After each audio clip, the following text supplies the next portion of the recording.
విశాఖ జిల్లా టీడీపీ మహిళా విభాగం అధ్యక్షురాలు సర్వసిద్ధి అనంతలక్ష్మి అడ్డంగా బుక్కయ్యారు.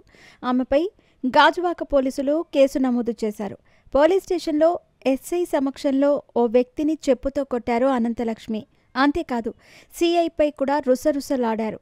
ఈ వ్యవహారంపై ఆమెపై కేసు నమోదు చేయటమే చెకచెకా జరిగిపోయింది. అసలేం జరిగింది? మరి ఇంకాస్త లోతులోకి వెడితే కనుక విశాఖపట్నం తెలుగు మహిళా విభాగం అధ్యక్షురాలు సర్వసిద్ధి అనంతలక్ష్మికి చిక్కులు మొదలయ్యాయి. ఆమెపై గాజువాక పోలీసులు కేసు నమోదు చేశారు. అసలేం జరిగింది? విశాఖపట్నం అక్కిరెడ్డిపాలెంకి చెందిన కొత్తూరు నరేంద్ర వృత్తిరీత్యా ఫైనాన్స్ వ్యాపారం చేస్తూ ఉంటాడు. హైదరాబాద్లో సాఫ్ట్వేర్ కంపెనీలో ఉద్యోగం చేస్తున్నాడు. ఇరువురి మధ్య ఏం జరిగిందో తెలీదు. నరేంద్ర తమ దగ్గర 40 లక్షలు తీసుకుని మోసం చేశాడంటూ అనంతలక్ష్మి మార్చి 2న గాజువాక పోలీసులకు ఫిర్యాదు చేశారు. దీంతో నరేంద్రను పోలీసులు స్టేషన్కి పిలిచి ప్రశ్నిస్తున్నారు.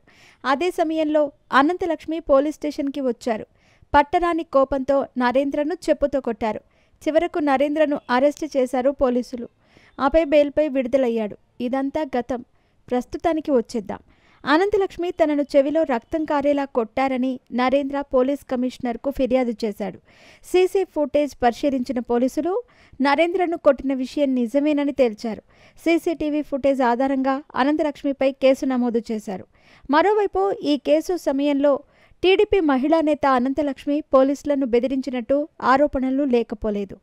నరేంద్ర విషయంలోనే కాసింత ఆవేశంగా మాట్లాడారు. తన సంగతి మీకు తెలియదని, ఇక్కడి నుంచి ట్రాన్స్ఫర్ చేయిస్తానంటూ సీఐని బెదిరించారనే విమర్శలు లేకపోలేదు. అనంతలక్ష్మి తనను హెచ్చరించిన విషయం వాస్తవమేనని అన్నారు సీఐ.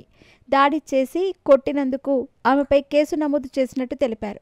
అధికార పార్టీ నేతపై కేసు నమోదు చేయటం రాజకీయ వర్గాల్లో హాట్ టాపిక్గా మారింది.